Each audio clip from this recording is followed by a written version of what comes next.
Selamat sore, Shalom, salam damai sejahtera dalam Tuhan Yesus Kristus.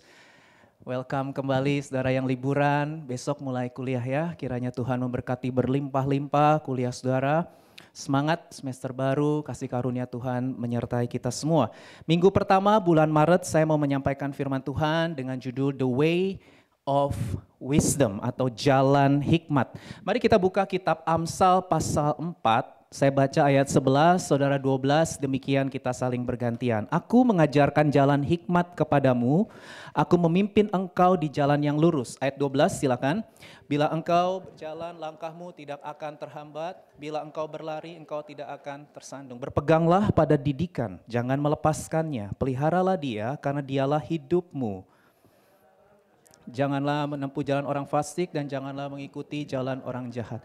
Jauhilah jalan itu, janganlah melaluinya, menyimpanglah daripadanya dan jalanlah terus. Karena mereka tidak dapat tidur bila tidak berbuat jahat, kantuk mereka lenyap bila mereka tidak membuat orang tersandung. Karena mereka makan roti kefasikan dan minum anggur kelaliman. Tapi jalan orang benar itu seperti cahaya fajar, kian bertambah terang sampai rembang tengah hari. Jalan orang fasik itu seperti kegelapan. Mereka tidak tahu apa yang menyebabkan mereka tersandung. Hai anakku, perhatikanlah perkataanku, arahkanlah telingamu kepada ucapanku. Janganlah semuanya itu menjauh dari matamu, simpanlah itu di lubuk hatimu. Karena itulah yang menjadi kehidupan bagi mereka yang mendapatkannya dan kesembuhan bagi seluruh tubuh mereka. Jagalah hatimu dengan segala kewaspadaan, karena dari situlah terpancar kehidupan. Buanglah mulut serong daripadamu dan jauhkanlah bibir yang dolak-dalik daripadamu. Biarlah matamu memandang terus ke depan dan tatapan matamu tetap ke muka. Tempuhlah jalan yang rata. Janganlah menyimpang ke kanan atau ke kiri. Jauhkanlah kakimu dari kejahatan. Baik, saudara yang dikasih Tuhan, dari teks ini saya mendapatkan ada 3 prinsip kebenaran yang saling berkaitan satu sama lain. Dan ini yang saya mau sharing, yaitu karakter, hati, dan firman. Mari kita lihat yang pertama saudara ya. Yang pertama adalah karakter. Kita lihat Amsal 4 ayat 11 dan 12 saya ulang ya, saya bacakan. Aku mengajarkan jalan hikmat kepadamu dan memimpin engkau di jalan yang lurus. Bila engkau berjalan, langkahmu tidak akan terhambat. Bila engkau berlari, engkau tidak akan tersandung. Nah, saudara dikasih Tuhan, kalau saudara amati teks ini tadi ya, ayat 11 sampai 27 dari Amsal 4, itu teks ini tuh menggunakan analogi jalan saudara ya. Analogi jalan untuk menjelaskan tentang kehidupan yang kita jalani sehari-hari. Jadi saya dapetin tuh ada 8 kali kata jalan dalam teks ini. Kalau sudah perhatikan tadi saya juga kasih highlight. Ada 8 kali kata jalan. Jadi menjalani kehidupan itu diumpamakan seperti kita sedang melangkah di sebuah jalan. Ya, melangkah atau berjalan di sebuah jalan berarti itu berbicara sesuatu yang kita lakukan secara berulang-ulang. Sesuatu yang kita lakukan secara terus-menerus, sesuatu yang rutin. Rutin itu artinya sesuatu yang kita lakukan berulang-ulang dan terus-menerus, saudara. Jadi prinsipnya pada saat kaki kita terus melangkah, nih, selangkah demi selangkah, demi selangkah, demi selangkah. Kalau ini kita lakukan terus-menerus dan berulang-ulang, maka langkah kaki kita ini, kaki kanan, kaki kiri akan membawa kita ke sebuah tempat tujuan yang kita belum pernah ada sebelumnya. Nah saudara, dari sinilah kita bisa belajar mengenai karakter.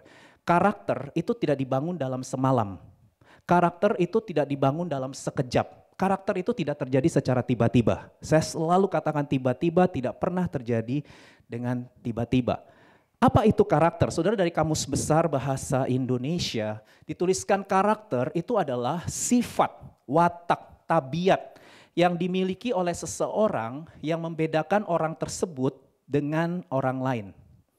Sifat, watak, tabiat yang membedakan saudara dengan orang lain.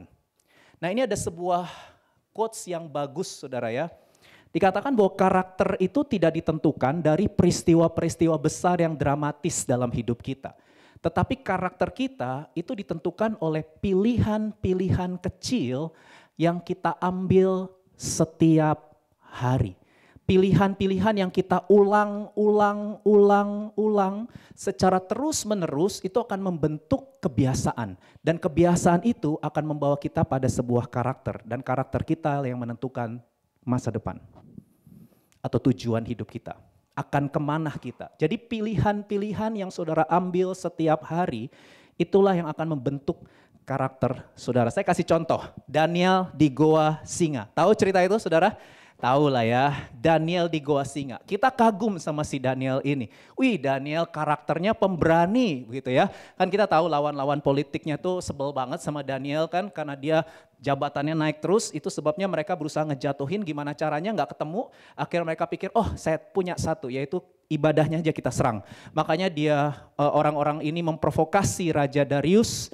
Lalu Raja Darius disuruh membuat surat perintah atau ketetapan bahwa semua orang di wilayah kekuasaan tidak boleh menyembah siapapun, tidak boleh berdoa kepada siapapun kecuali berdoa dan menyembah Raja Darius.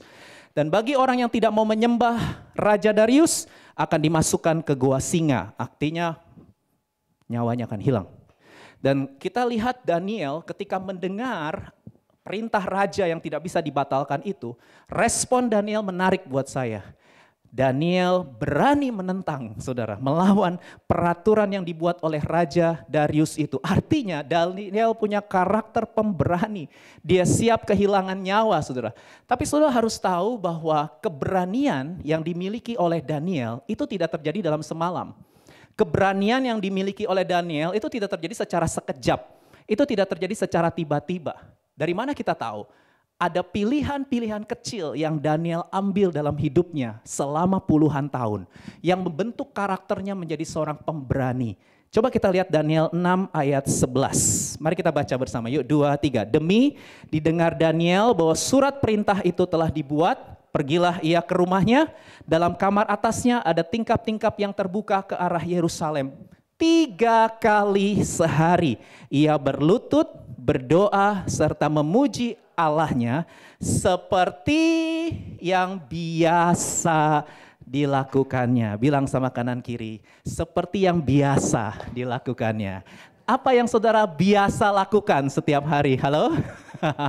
Ya, kenapa Daniel punya keberanian? Ya, saya percaya dia bukannya nggak punya ketakutan, dia kan manusia sama seperti kita. Daniel pasti takut juga lah menghadapi singa. Dia takutlah pasti kehilangan nyawanya. Keberanian itu bukan berarti tidak ada ketakutan, ada ketakutan. Tapi dia bisa mengatasi ketakutannya. Mengatasi itu artinya berada di atas. Jadi dia tahu memang ada ancaman, nyawanya itu terancam. Dia takut pasti saudara, meskipun gak ditulis di Alkitab ya. Pasti dia takut. Tapi karena dia punya doa, pujian, penyembahan yang dia bangun setiap hari 3 kali sehari. Selama puluhan tahun dia membangun manusia rohnya, dia membangun manusia batiniahnya, itu sesuatu yang kecil. Doa itu kan sederhana, semua orang bisa berdoa. Pujian penyembahan itu sederhana, semua orang bisa memuji dan menyembah Tuhan. Betul nggak? Kita menganggap itu kecil, itu sederhana. Tapi hal kecil, hal sederhana kalau saudara lakukan berulang-ulang, kalau saudara lakukan terus-menerus, konsisten, persisten, itu akan membuat manusia rohmu jadi kuat. Sehingga pikiran-pilihan kecil yang saudara ambil setiap hari, itu akan memampukan saudara untuk menghadapi masalah-masalah besar yang terjadi dalam hidup saudara. Goa singa itu masalah besar, tapi karena Daniel setia dengan perkara kecil, dia biasa doa, pujian, penyembahan, doa, pujian, penyembahan. Itu sebabnya dia berani menghadapi goa singa. Dan kita tahu mujizat terjadi ya, Daniel akhirnya diselamatkan. Nah saudara dikasih Tuhan, kita masuk ke kitab Amsal lagi ya, ini hanya ilustrasi.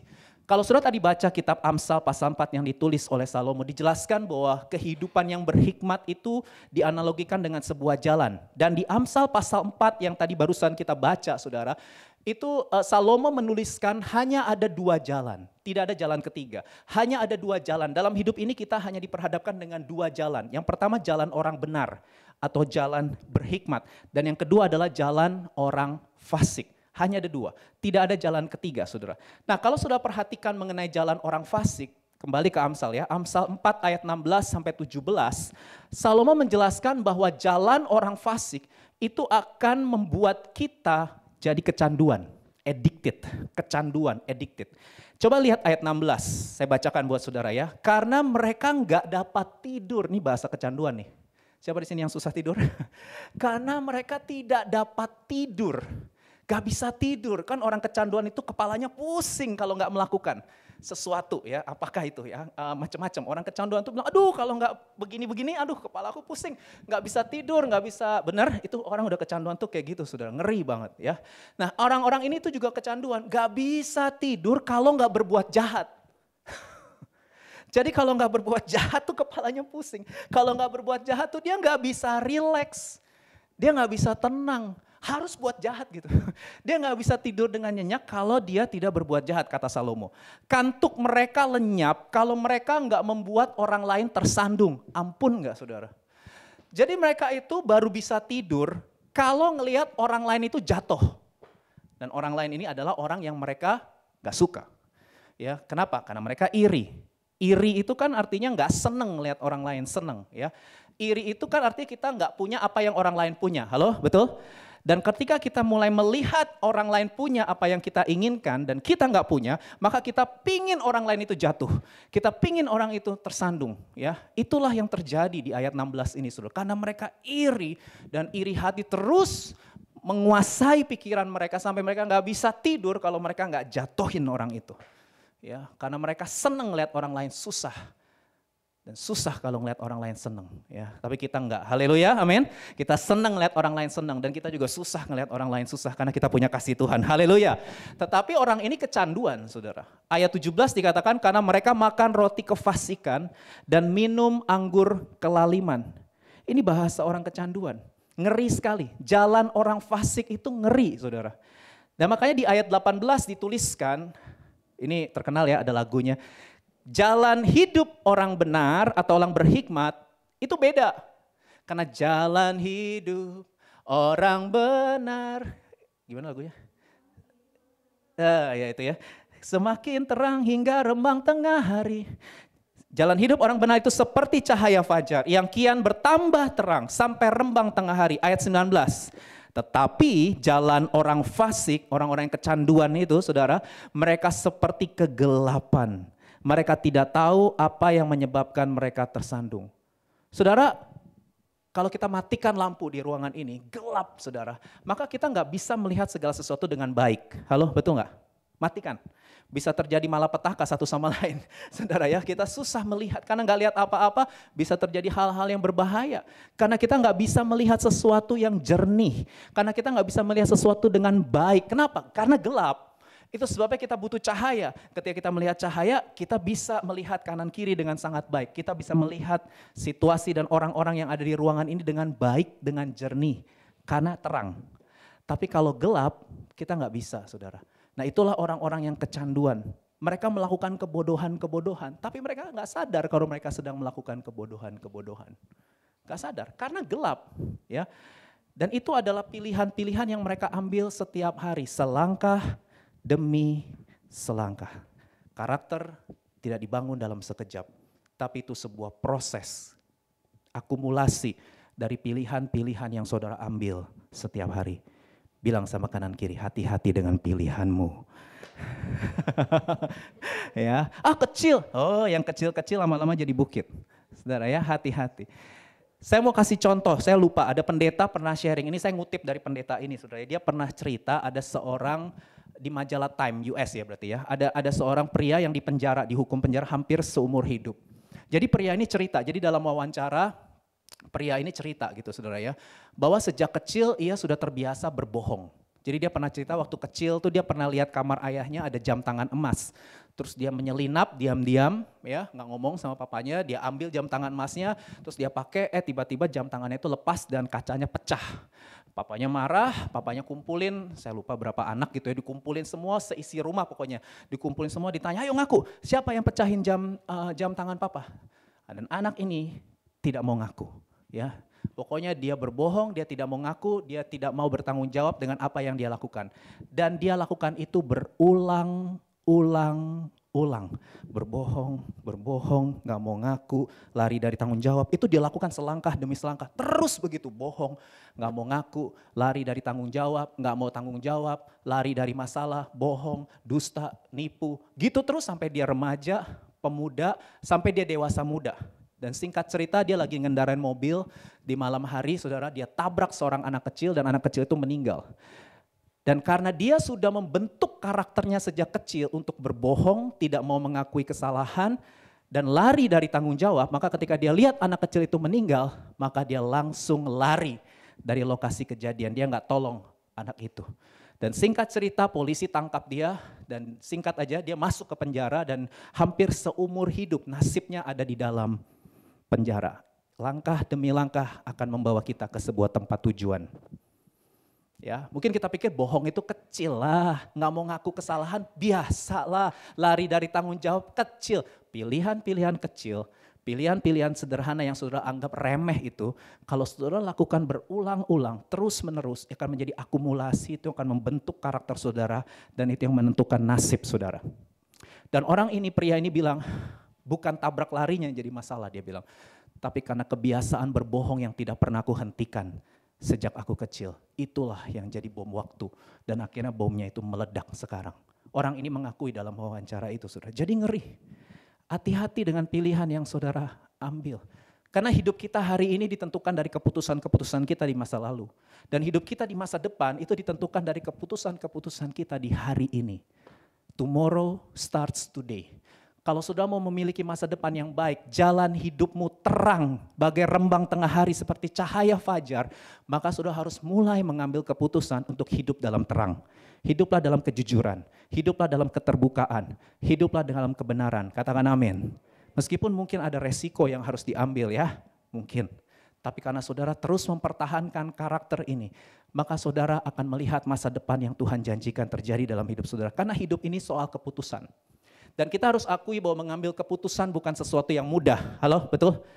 Iya, mungkin saudara bilang, khotbahnya gampang, yang penting mengambil keputusan kan. Mengambil keputusan itu tidak mudah, mengambil keputusan yang tepat maksud saya. Ya, mengambil keputusan yang bijaksana itu tidak mudah, semudah orang berkhotbah seperti ini saudara. Dalam realitanya itu tidak semudah khotbah, tidak semudah seperti yang saudara dengar. Kenapa? Karena kita punya hati. Nah ini malah ngantar saya ke poin nomor 2. Karakter kita memang dibentuk dari pilihan-pilihan dan keputusan-keputusan yang kita ambil setiap hari. Tapi keputusan yang kita ambil itu dimotivasi oleh apa yang ada di dalam hati kita. Setiap pilihan dan keputusan yang kita ambil itu didorong oleh apa yang ada di dalam hati kita. Itu sebabnya Salomo mengajarkan kita prinsip yang kedua, yaitu hati. Ini terkenal banget ya, tapi saya mau ajak kita baca. Amsal 4 ayat 23, poin nomor 2 yaitu hati. Mari kita baca, 2, 3. Jagalah hatimu dengan segala kewaspadaan, karena dari hatimu itulah terpancar kehidupan. Salomo ini bijaksana, tapi dia sendiri menulis bahwa hati-hati dengan hatimu. Bilang sama kanan kiri, hati-hati dengan hatimu.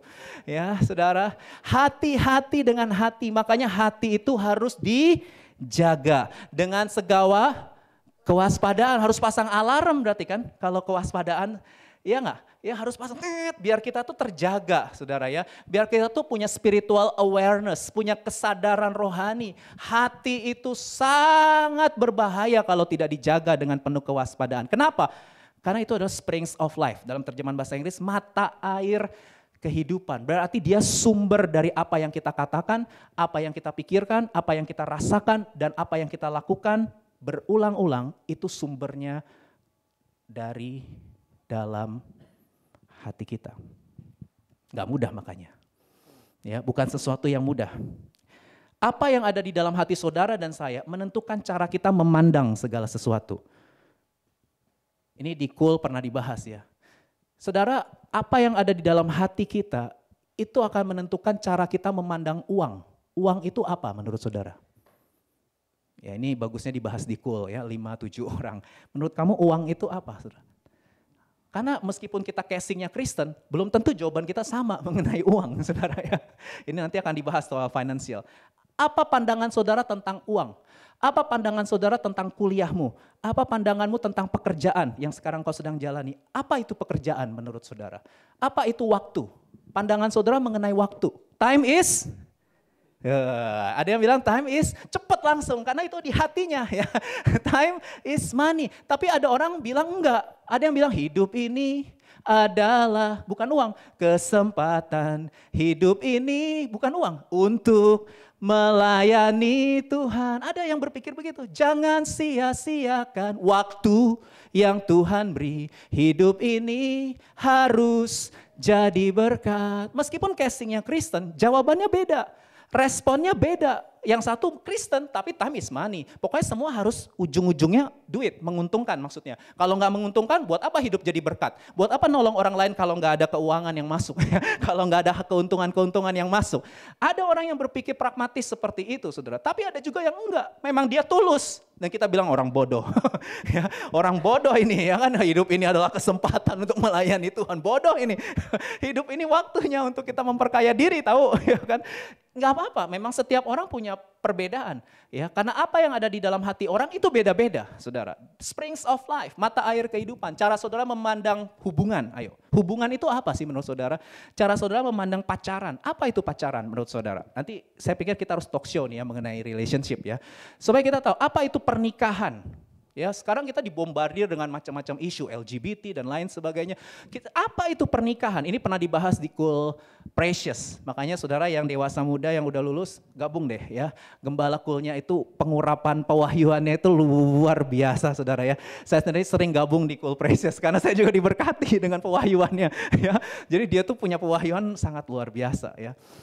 Nanti saya minta dia sharing lagi lah tentang pasangan hidup, tentang pernikahan ya. Kemarin cerita tentang pernikahan, tentang pasangan hidup di Cool hari Rabu atau Selasa ya? Rabu kemarin. Seru saudara ya. Karena tanya, apa menurut kamu pernikahan itu apa sih? Pernikahan itu apa ya? Oh, yang sharing Hion ya, Hion yang memulai, men-trigger gitu ya. Terus satu-satu ditanya dan ternyata jawabannya ya menarik menurut saya. Apa itu pernikahan menurut saudara? Apa itu seksualitas?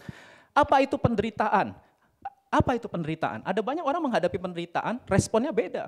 Ada orang menghadapi kegagalan, langsung depresi, frustasi, mau bunuh diri. Menghadapi penolakan, langsung cari dukun. Cinta ditolak, dukun harus bertindak ya. Tetapi ada orang menghadapi kegagalan dan penolakan, dia sedih, dia kecewa, tapi nggak lama.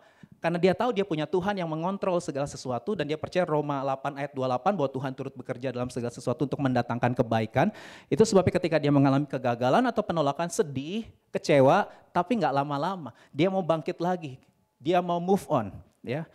Kenapa bisa begitu beda responnya? Padahal casingnya sama-sama Kristen, jemaat BIC lagi. Ya saudara ya, tapi saya percaya jemaat BIC memilih respon yang tepat. Amin. Haleluya. Tapi kalaupun tidak apa-apa saudara. Karena ini adalah pembelajaran buat saya juga. Saya sendiri juga sedang belajar. Tapi hati itu sangat penting untuk dijaga, saudara. Kenapa? Ini alasannya. Salomo kasih alasan, ketika hati kita benar, maka perkataan kita juga jadi benar. Ayat 24. Ketika hati kita benar, maka kita memandang segala sesuatu dengan benar. Ayat 25 dan 26. Dan ketika hati kita benar, maka cara berperilaku kita juga benar. Ayat 27. Jadi itu sebabnya saling berhubungan satu dengan yang lain. Nah sekarang saya mau cerita hati itu apa sih? Bukan organ jantung ya, ini bukan bahasa medical, sudah bukan bahasa medis, bukan organ jantung. Tapi hati ini adalah bahasa metafora Alkitab untuk menggambarkan pusat kendali hidup seseorang. Jadi kalau Alkitab pakai kata hati, itu artinya Alkitab lagi ngebahas mengenai pusat kendali hidup seseorang. Pusat kendali yang mengendalikan pikiran kita, mengendalikan perkataan kita, mengendalikan perilaku kita, mengendalikan kebiasaan kita. Itu semua ada di dalam hati. Hati itu adalah siapa kita yang sebenarnya. Siapa kita yang sesungguhnya. Itu adalah ruang kendali. Dan hati itulah yang menentukan cara kita mengambil pilihan dan membuat keputusan dalam kehidupan kita sehari-hari. Saya mau cerita mengenai Israel. Ini menarik nih saya.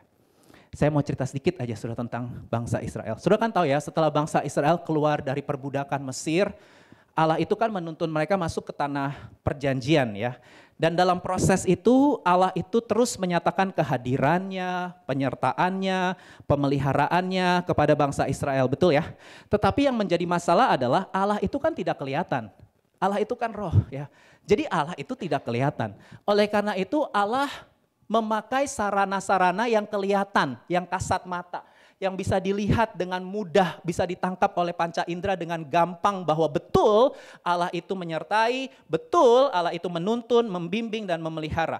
Nah, sarana kasat mata atau yang terlihat dengan mata yang Allah pakai untuk menyatakan kehadirannya, penyertaannya, pertolongannya kepada umat Israel itu adalah, salah satunya adalah tiang awan dan tiang api. Itu real, mata bisa lihat tiang awan, tiang api. Ya, saudara, itu sarana yang kelihatan. Siang hari Tuhan pimpin bangsa Israel dengan tiang awan, dan pada malam hari Tuhan pimpin dengan tiang api karena mereka di padang gurun, saudara ya. Jadi mereka butuh proteksi dan perlindungan. Jadi Allah yang tidak kelihatan itu memakai sarana-sarana yang kelihatan untuk menyatakan kehadirannya, penyertaannya, tuntunannya, pemeliharaannya. Setelah tiang awan dan tiang api, Tuhan pakai tabut perjanjian. Tahu ya, tabut perjanjian, tabut Allah. Itu juga sarana yang kelihatan yang Tuhan pakai untuk menyatakan kehadirannya dan juga kuasa penyertaannya kepada umat Israel. Saya kasih 2 contoh secara cepat aja, nanti baca di rumah saudara. Yang pertama, ketika Yosua bawa bangsa Israel, di Yosua, nanti baca ya, pasal 3. Yosua pasal 3 dan Yosua pasal 4. Nanti sudah baca di rumah. Ini ceritanya kan begini saudara ya, mungkin sebagian besar udah tahu ya. Mereka itu kan mau masuk tanah Kanaan, tanah perjanjian. Tapi di depan mereka ada sungai Yordan. Dan Alkitab catat sungai Yordan lagi banjir, airnya lagi meluap. Menurut para arkeolog itu bisa 3-4 meter ketinggiannya saudara. Jadi mereka nggak bisa nyebrangin sungai Yordan. Apalagi diperkirakan bangsa Israel itu jutaan. Jadi Yosua itu ngebawa jutaan orang, belum anak kecil, ternak dan lain sebagainya. Jadi nggak bisa masuk ke tanah Kanaan. Kenapa? Karena ada penghambat. Penghambatnya itu adalah sungai yang lagi meluap airnya, sebak airnya kata Alkitab ya, banjir itu saudara, lagi banjir. Itu sebabnya apa yang terjadi saudara, menarik kalau sudah baca nanti kitab Yosua pasal 3 dan pasal 4 itu, Tuhan bilang sama Yosua, tolong bilang sama umat Israel, kuduskanlah dirimu sebab besok aku akan melakukan perkara besar, akan ada terjadi mujizat. Lalu apa mujizatnya? Tuhan bilang ini, kamu ngikutin instruksi aku ya, aku minta para imam, angkat tabut perjanjian. Ingat tabut itu sarana ya, yang Tuhan pakai untuk menyatakan kehadiran dan penyertaannya. Angkat tabut perjanjian, imam di depan, umat Israel di belakang, umat disuruh ngikutin imam yang angkat tabut perjanjian. Melangkahlah, tapi itu lagi banjir. Tuhan bilang melangkah. Dan saudara tahu nggak, Yosua 3 ayat 16 catat, ketika imam itu melangkah, saudara bawa tabut, itu air sungai Yordan langsung kebelah dan datarannya kering. Dan Yosua beserta dengan jutaan umat Israel itu bisa berjalan di tanah dataran yang kering seperti laut Teberau. Tabut saudara ya. Tapi kalau sudah baca teksnya, umat Israel tahu bukan tabutnya yang hebat, tapi Tuhannya yang hebat. Dan mereka memuliakan Tuhan, tidak memuliakan tabut saudara. Lalu kalau sudah lihat lagi Yosua pasal 6, ini juga terkenal ya, ketika tembok Yeriko runtuh, tahu ya kisah itu. Tembok Yeriko runtuh, lagi-lagi tabut saudara ya. Jadi Tuhan minta, kalau sudah baca di Yosua pasal 6 ayat 3-5, Tuhan kasih petunjuk yang unusual kalau menurut saya. Enggak lazim. Tuhan minta bangsa Israel mengelilingi kota Yeriko sebanyak 1 kali selama 6 hari. 6 hari kelilingin 1 kali aja. 7 orang imam bawa 7 sangkakala tanduk domba di depan tabut perjanjian. Bawa tabut lagi. Kemudian pada hari ke-7 bangsa Israel diminta untuk mengelilingi kota itu sebanyak 7 kali. Para imam diminta meniup sangkakala, tenenet, tenenet, dan seluruh orang Israel diminta untuk bersorak. Haleluya, mungkin ya, saya nggak tahu ya. Puji Tuhan. Pokoknya mereka teriak atau Shalom Yeriko, Shalom Yeriko. Seperti kita kan gitu ya, mungkin ya. Dan setelah mereka selesai berteriak, saudara mentaati, tembok Yeriko yang kuat dan tebal itu roboh, saudara. Lagi-lagi kemenangan terjadi. Dan saudara, kalau sudah baca Yosua 6 ayat 16, bangsa Israel sekali lagi tahu bukan tabutnya yang hebat, tapi Tuhan yang hebat. Karena Yosua ngomong gini di Yosua 6 ayat 16, berkatalah Yosua kepada bangsa itu, bersoraklah sebab Tuhan telah menyerahkan kota ini kepadamu. Yosua nggak bilang bersoraklah karena tabut perjanjian, enggak. Tapi Yosua bilang bersoraklah karena Tuhan, karena tabut cuman sarana. Tapi Tuhan itu sumbernya. Jadi andalkan Tuhan dan mereka memuliakan Tuhan. Benar nih mereka. Tapi ketika saya baca 1 Samuel 4, saya kaget. Nanti baca di rumah 1 Samuel 4 saudara. Terjadi perubahan yang radikal di hati bangsa Israel. 1 Samuel 4 itu tulis begini. Orang Israel lagi perang lawan orang Filistin. Dan mereka kalah. Tahu gak ya kisah ini? Dan ketika mereka kalah, mereka langsung rapat. Ayo kita rapat ya. Mereka rapat, terus mereka diskusi. Ini kenapa kita kalah ya? Iya, ini kenapa kalah nih lawan orang Filistin? Iya. Terus ada yang bilang, gak bawa tabut. Wah iya. Iya, kita perang gak bawa tabut perjanjian. Salah kita. Ambil tabut perjanjian di kota Silo. Baca tuh 1 Samuel 4 saudara. Lalu akhirnya mereka, iya kita harus bawa tabut nih pas perang lawan Filistin. Akhirnya mereka ambil tabut perjanjian, tabut Allah itu mereka bawa. Terus mereka perang lagi sama orang Filistin. Tahu gak hasilnya? Menang atau kalah? Gak ada yang baca ya. Mereka kalah saudara. Mereka bawa tabut perjanjian, tapi mereka kalah sama orang Filistin. Kenapa mereka kalah? Karena Tuhan mau tunjukkan yang hebat itu bukan tabutnya. Karena orang Israel sudah terbalik hatinya. Sarana dijadikan sumber, sumber dijadikan sarana. Tabut itu cuma sarana, tapi sumbernya itu Tuhan. Dan sebenarnya mereka ngerti itu, tapi entah kenapa saya nggak paham juga. Di 1 Samuel 4 mereka ngandelin tabutnya. Ya, mereka mengandalkan tabutnya. Dan mereka tetap kalah perang meskipun bawa tabut. Karena hati mereka sudah tidak lagi mengandalkan Tuhan. Nah saudara, ini kisah orang Israel bisa terjadi sama kita. Karena kita ini juga umat Tuhan. Halo? Halo, amin saudara. Kita juga umat Tuhan. Tuhan itu kan gak kelihatan. Tapi Tuhan juga memakai sarana-sarana yang kelihatan dalam hidup kita. Tuhan pakai uang. Uang itu sesuatu yang baik. Ketika kita punya uang, harusnya tuh kita memandang Tuhan. Terima kasih Tuhan, aku punya uang. Ya, Tuhan kasih pekerjaan. Enggak banyak yang sudah bekerja ya. Tuhan kasih saudara kuliah. Seharusnya kita bersyukur, terima kasih Tuhan aku kuliah, terima kasih Tuhan aku punya pekerjaan, aku punya penghasilan. Harusnya nih kita bersyukur buat uang, buat pekerjaan, Tuhan kasih kita teman-teman. Harusnya kita juga bersyukur, Tuhan terima kasih punya teman-teman. Kita harusnya bersyukurnya ke Tuhan dengan teman Tuhan kasih pacar. Waduh Tuhan terima kasih ada pacar, buat aku tambah semangat dengan Tuhan karena dikasih pacar aku mau lebih semangat lagi. Harusnya begitu, harusnya. Tuhan kasih suami, Tuhan kasih istri, aduh Tuhan terima kasih aku bisa nikah, ada suami, ada istri, itu membuat kami mau lebih lagi memuliakan Tuhan. Pernikahan ini mau membuat kami lebih lagi mengasihi Tuhan. Harusnya pernikahan membuat kita semakin mengasihi Tuhan. Tuhan kasih anak, aduh Tuhan terima kasih dikasih anak, ya aku mau mendidik anak ini supaya dia jadi gambar dan rupa Allah. Tuh fokusnya Tuhan terus. Harusnya. Tapi kenyataannya enggak begitu. Ya, kita bisa terjatuh sama seperti yang dilakukan oleh bangsa Israel. Terbalik. Sarana yang kelihatan kita jadiin sumber. Sedangkan sumber Tuhan kita jadiin sarana. Saya kasih contoh. Saudara pernah gak dengar orang ngomong begini, aku gak bisa hidup tanpa. Pernah gak dengar orang ngomong gini, aduh pernikahan itu segala-galanya buat aku. Kalau aku gak nikah sama orang ini, kau begitu sempurna. Tahu nggak lagu ini? Aduh udah jadul ya. Di mataku kau begitu indah. Terus gimana lagi Han? Kau membuat hatiku. Aku lupa lah. Kau adalah. Ya ini lagu lama sih saudara ya. Mungkin gak relevan ya buat saudara. Tapi banyak orang berpikir lengkapi diriku. Oh sayangku kau begitu sempurna. Jadi dia berpikir ya pasangannya itu melengkapi kebahagiaannya. Pasangannya itulah yang membuat hidupnya jadi sempurna. Saudara tahu nggak itu sangat berbahaya? Ketika saudara menggantungkan kebahagiaan saudara kepada manusia, kepada pacar, kepada pasangan, saudara harus tahu ya semua manusia berdosa. Manusia itu bisa berubah. Saudara mungkin nggak setuju sama saya, menikahlah. Karena kalau lagi jatuh cinta, tuh serasa dunia ini milik berdua ya, udah ya. Kata if love is blind ya, karena yang buta udah semua ngontrak ya. Pokoknya dunia ini hanya milik kita berdua. Menikahlah. Ketika saudara menikah, saudara akan lihat. Valdo pernah cerita mengenai pernikahan di Kana. Wah, anggur nggak selalu manis. Ada waktunya kita kehabisan anggur. Manis waktu pacaran, ya manis kalau pacaran. Pokoknya itu kan fase romantisme. Ketika saudara menikah, loh kok gak kayak di drama ya? Beda saudara, kenapa? Karena saudara lihat realita ada orang yang tidak sempurna bersama dengan saudara. Dan saudara pun adalah orang yang tidak sempurna. Kita semua punya brokenness, gak mau ngaku tapi ada sebetulnya. Setiap kita tuh punya brokenness, kita gak punya kesempurnaan dalam hidup kita.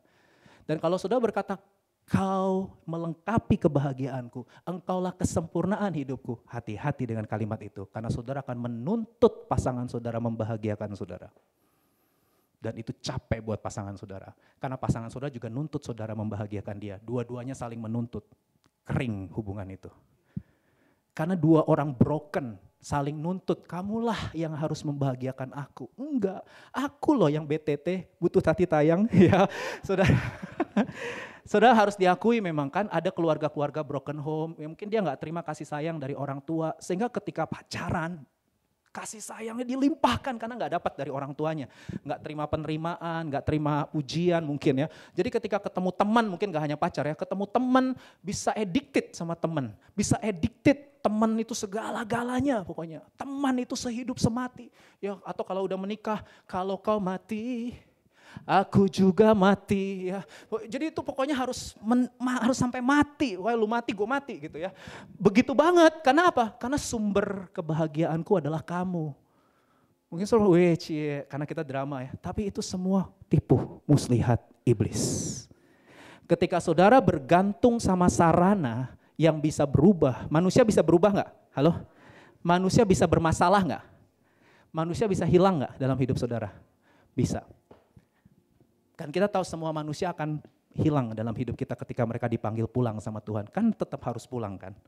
Orang tua sudah ngandelin orang tua sudah, tapi orang tua sudah pun punya waktu di mana mereka nggak bersama-sama lagi dengan saudara. Nggak bisa saudara ngandelin terus orang tua, keluarga, ngandelin teman, ngandelin koneksi, ngandelin uang, ngandelin pekerjaan. Uang bisa hilang nggak? Pekerjaan bisa hilang nggak?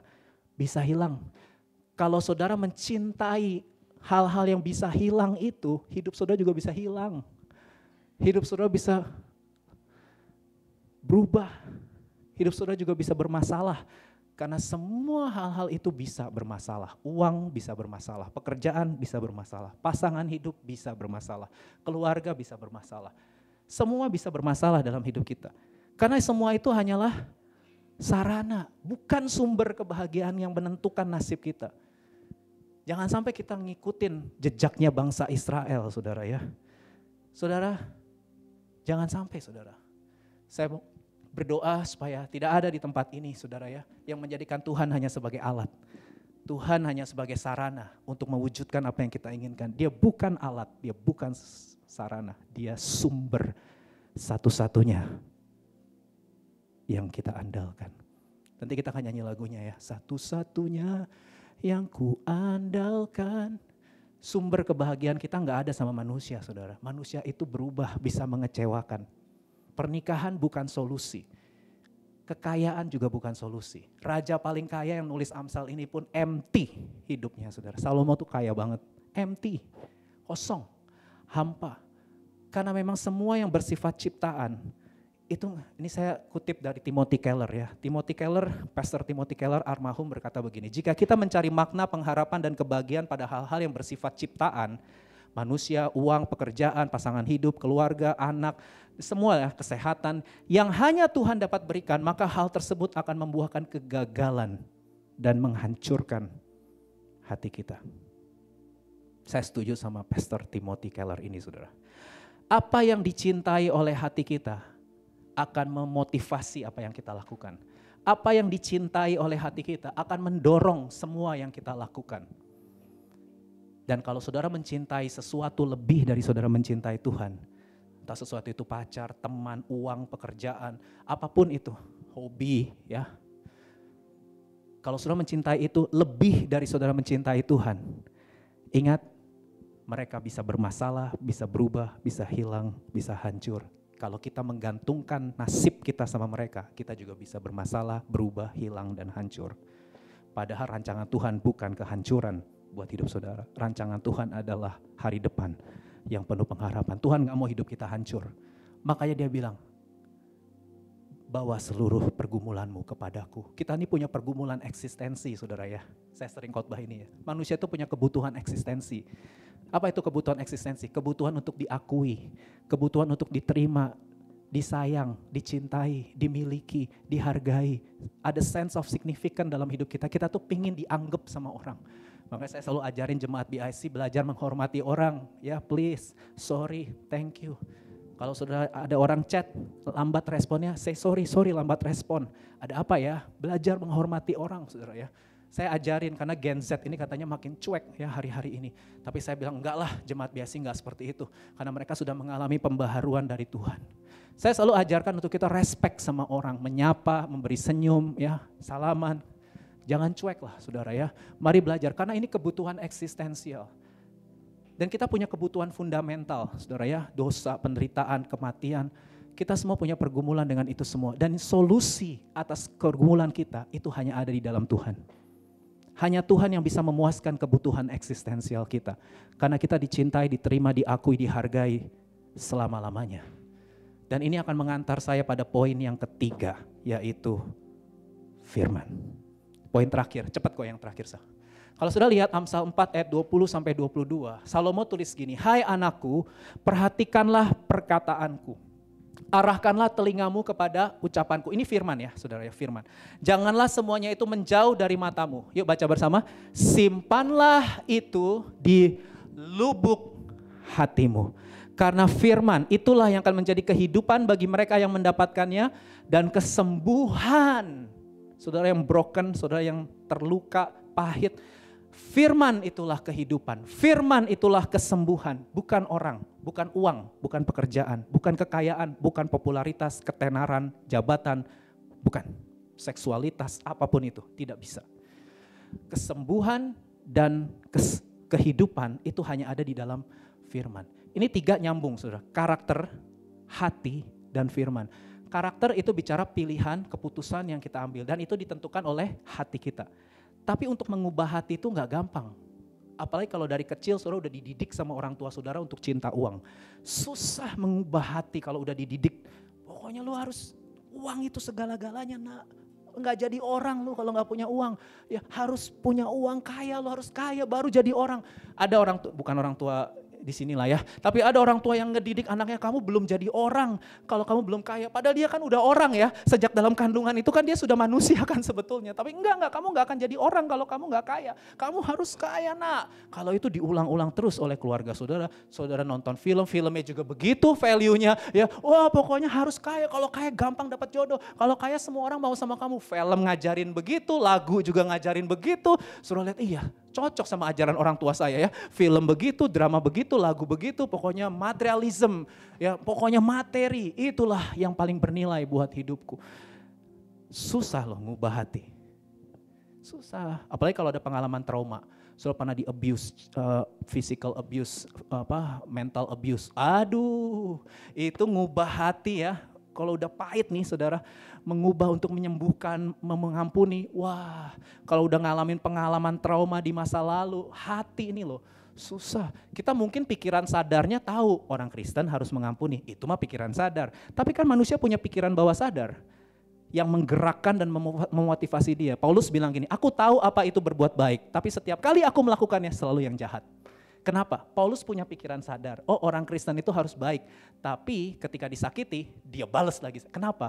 Karena hati, pikiran bawah sadarnya itu belum sembuh. Paulus yang udah sakti aja mengakui saudara, bahwa dia mengalami konflik batin dalam hidupnya. Dan dia kasih tahu solusinya. Siapa solusinya? Yesus Kristus. Aku manusia celaka, tapi syukur kepada Allah yang karena Yesus telah membebaskan aku dari tubuh yang celaka ini. Saudara tahu gak? Seluruh Alkitab dari Kejadian sampai Wahyu itu isinya, pusatnya itu adalah firman yang telah menjadi manusia. Siapa itu firman yang telah menjadi manusia? Kalau saudara baca Alkitab dari Kejadian sampai Wahyu, saudara akan ketemu dengan satu pribadi yang bernama Yesus Kristus. Saudara, Yohanes 5 ayat 39. Saya ajak kita baca yuk, Yohanes 5 ayat 39. Mari baca bersama, 2, 3. Kamu menyelidiki kitab-kitab suci. Ini perkataan Yesus ya saudara. Sebab kamu menyangka bahwa olehnya kamu mempunyai hidup kekal. Walaupun kitab-kitab suci itu isinya apa? Memberi kesaksian tentang aku. Kitab suci, perjanjian lama ini memang yang dibahas. Tapi perjanjian baru juga membicarakan Yesus. Jadi perjanjian lama, perjanjian baru satu. Pusatnya itu cuma satu. Yaitu Allah, firman yang menjadi manusia, yang bisa dipegang, diraba, kata Yohanes ya. Yesus itu 33 tahun jadi manusia. Kelihatan, physically, bisa diraba, bisa dipegang. Makanya murid-murid sampai rela mati buat berita salib, berita Injil. Karena mereka udah ketemu sama firman yang menjadi manusia, yang mencintai mereka mati-matian, gila-gilaan dan habis-habisan, sampai mencurahkan darahnya. Kita akan ingat itu di Jumat Agung tanggal 29 Maret, kita akan rayakan Minggu Paskah tanggal 31 Maret. Jadi bulan Maret ini kita akan masuk menghayati kematian dan kebangkitan Yesus Kristus. Saudara, firman yang telah menjadi manusia, itulah solusinya. Kita udah punya banyak pengetahuan, kita udah tahu lah pengetahuan. Ini harus baik, harus mengampuni, udah tahu. Tapi hati gak berubah kalau belum ngalamin perjumpaan dengan kasihnya Yesus. Hati kita baru bisa berubah ketika kasih dan keindahan Yesus menguasai hati kita. Baru kita bisa mengasihi Tuhan lebih dari segalanya. Ku ingin Kau Tuhan. Itu lagu gak gampang saudara, nyanyinya gampang. Lebih dari segalanya, lebih dari teman, uang, pekerjaan, pacar, pasangan hidup, suami, istri, anak. Siapa harta yang paling terutama dalam hidup saudara? Siapa harta yang paling bernilai dalam hidup saudara? Kalau saudara belum ketemu sama kasihnya Yesus, saudara pasti mintanya yang lain, gak mau Yesus. Tapi kalau sudah ketemu dengan Yesus, terus gak mau yang lain, maunya Yesus. Gak bisa pindah ke lain hati. Pokoknya aku udah ngalamin salib. Ku ingat cintanya Tuhanku. Kalau aku udah ingat cintanya Tuhan, mahkota duri, tangan yang ditancap paku, lambung yang tertikam itu. Ketika kasih dan keindahan Yesus menguasai hati kita, baru kita bisa mengasihi Tuhan lebih dari yang lain. Bukan berarti kita gak mengasihi keluarga kita, yang enggak. Jangan salah paham ya. Kita tetap mengasihi keluarga kita, mengasihi teman-teman kita, mengasihi kuliah kita, mengasihi pekerjaan kita, mengasihi hobi kita, mengasihi. Tapi semua itu adalah bentuk ekspresi dari kita mengasihi Tuhan. Karena yang terutama dalam hidup kita adalah Tuhan. Tuhan sumber, yang lain itu cuma sarana. Sarana boleh hilang, tapi yang sumber gak pernah hilang. Jadi gak usah takut secara berlebihan dan berkepanjangan. Selama sang sumber menyertai kita, saudara akan aman-aman aja melewati semester ini. Saudara akan aman-aman aja yang lagi cari pekerjaan, lagi cari pasangan hidup, yang lagi goyang, yang lagi resah, lagi cemas. Bilang sama kanan kiri, aman kok, ada Tuhan yang menyertai. Amin. Mungkin saudara lagi sedih sekarang, saudara lagi gelisah, lagi khawatir. Ya, yang masuk kuliah khawatir, yang selesai kuliah juga khawatir, yang belum ketemu jodoh khawatir, yang udah ketemu jodoh juga khawatir, ditanya kapan nikahnya, ya, yang udah nikah khawatir juga kapan punya anak. Aduh manusia, ya, pokoknya terus aja ada kekhawatiran dibuat. Kalau nggak punya anak ditanya lagi, kenapa lu nggak punya anak? Kurang doa, kurang iman. Nah lo, ya, aduh pusing. Pusing memang kalau ngomong sama orang ya saudara ya, pusing. Kita khawatir, kita cemas, orang punya tuntutan terus. Dan kita ngikutin tuntutan orang, capeknya minta ampun. Maka kita harus masuk ke dalam kasihnya Tuhan. Karena dia menerima kita apa adanya, meskipun dia akan membiarkan kita seadanya. Tapi kasih karunia-Nya itu akan terus mendewasakan dan mengubah kita. Tuhan itu bukan salah satu. Tuhan bukan nomor satu. Tuhan adalah satu-satunya dalam hidup kita. Itulah yang diajarkan oleh Tuhan Yesus. Kasihilah Tuhan Allahmu dengan segenap hati, jiwa, kekuatan, dan akal budi. Hari ini kita belajar 3 poin sederhana tapi nyambung satu sama lain, gak boleh dilepas. Karakter ditentukan dari hati. Bagaimana mengubah hati supaya kita bisa mengasihi Tuhan lebih dari segalanya? Saudara harus penuh dengan firman, dan firman itu telah menjadi manusia. Namanya Yesus. Jumpalah dengan Yesus, maka hatimu pasti akan berubah. Engkau akan inginkan Tuhan lebih dari segalanya. Satu-satunya yang kuandalkan, satu-satunya sumber kebahagiaanku, harta yang paling berharga dan bernilai adalah Tuhan saja. Mari kita nyanyikan lagu ini dengan penuh kerinduan. Tuhan, Engkau setia. Engkau Tuhan yang setia. Waktumu selalu yang terbaik. Siapa sandaran kita? Engkau Tuhan sandaranku, dan ku hanya kan berharap padamu. Saya undang kita bangkit berdiri. Haleluya. Satu-satunya yang ku andalkan, satu-satunya yang ku percaya, sumber kekuatan, sumber pengharapan, sumber kedamaian.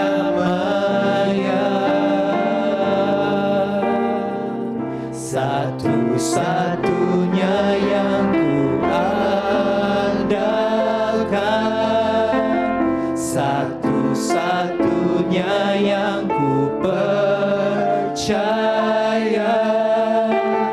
Engkau Tuhan memberkati, Tuhan penyembuhku, Tuhan pemulihku.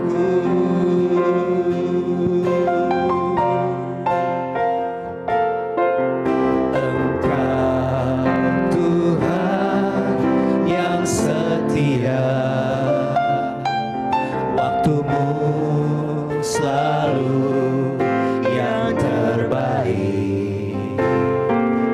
Engkau Tuhan sandaranku, dan ku hanya kan berharap padamu. Satu-satunya yang ku andalkan, satu-satunya yang ku percaya. Engkau sumber kekuatan, sumber pengharapan, sumber kedamaian. Satu-satunya yang ku andalkan, satu-satunya yang ku percaya.